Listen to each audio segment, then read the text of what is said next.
Vamos a preparar un delicioso sándwich. Aquí tengo 2 pan tostados y le voy a agregar un poco de mayonesa.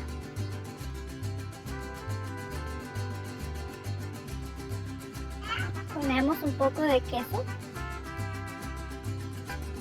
frijolitos refritos,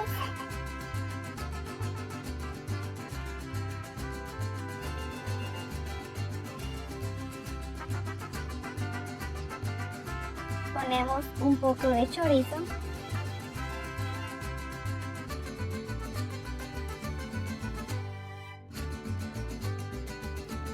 no puede faltar el chilito en escabeche.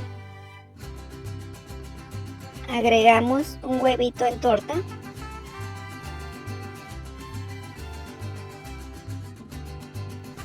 Y por último, el aguacate.